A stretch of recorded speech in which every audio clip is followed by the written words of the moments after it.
le Cap accueillera demain le World Economic Forum Africa, un moment critique puisque l'organisation caritative Oxfam accuse de nombreux gouvernements de la région d'ignorer la question de l'inégalité malgré la croissance économique. Dans un rapport publié aujourd'hui, Oxfam souligne que les 3 Africains les plus riches concentrent plus de richesses que 650 millions de personnes vivant sur le continent.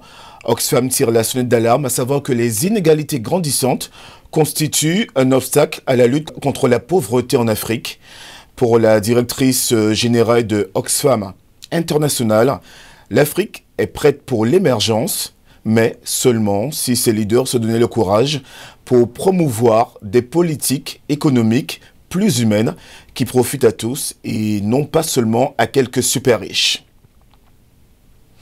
Pour en parler, rejoignons depuis Vienne, en Autriche, le docteur Yves Ekwe Amayezo. Bonsoir, docteur. Des points de vue économiques, quel est le problème qui se pose quand tant de richesses sont concentrées entre les mains de quelques personnes en Afrique? La réponse, elle est très simple.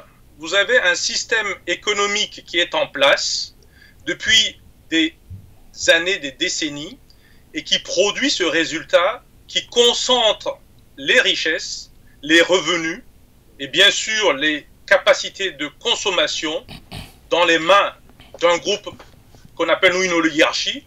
Et en fait, pour le faire dans une économie globale, il faut bien le prendre ailleurs.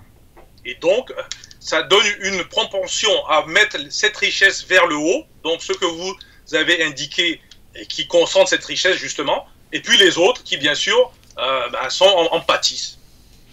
C'est peut-être utopique, docteur, mais peut-on imaginer une fin des inégalités? La fin des inégalités est liée à la volonté des humains, pris globalement, de vouloir reformer ou revoir leur système économique qui, justement, crée des concentrations. Parce que derrière la concentration, vous avez les inégalités. Oui, votre réponse n'est pas utopique, elle est seulement un système, une volonté. Et cette volonté, quand vous avez des rapports de force et des gens veulent perpétuer, parce que c'est de ça qu'il s'agit, le système et le statu quo, et même le renforcer, puisque entre eux, et ce n'est pas seulement très facile, hein, entre la classe riche, moyenne, et puis la très haute classe, c'est aussi des grosses concurrences, compétitions, vous aurez un système qui va finir par la violence. Et justement, les capitalistes purs ne veulent pas entendre parler de redistribution. Comment aplanir les inégalités extrêmes sans une redistribution encadrée par une réglementation? Alors, quand vous dites capitaliste, soyons précis. Vous avez plusieurs capitalistes.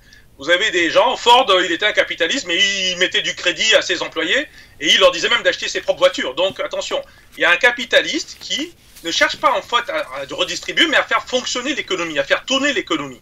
Ce capitalisme-là ne pose pas de problème en soi.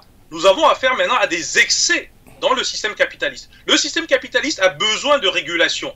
Le marché et la main dite invisible, c'est beaucoup de blagues. En réalité, si vous laissez les bourses et tout fonctionner, sans régulation, la bourse elle-même ne pourra pas fonctionner. Donc il faut un minimum de régulation. C'est de cette régulation qu'il faut discuter et qui fait donc les politiques de tel ou tel pays, voire même de l'ONU en général. Cette politique-là, ceux qui veulent la structurer sont des gens qui sont au sein de ces structures-là. Vous ne trouvez pas les pauvres.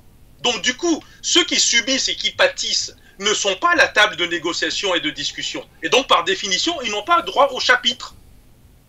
Merci Yves Ekwe Amayezo pour votre analyse en direct depuis Vienne, en Autriche.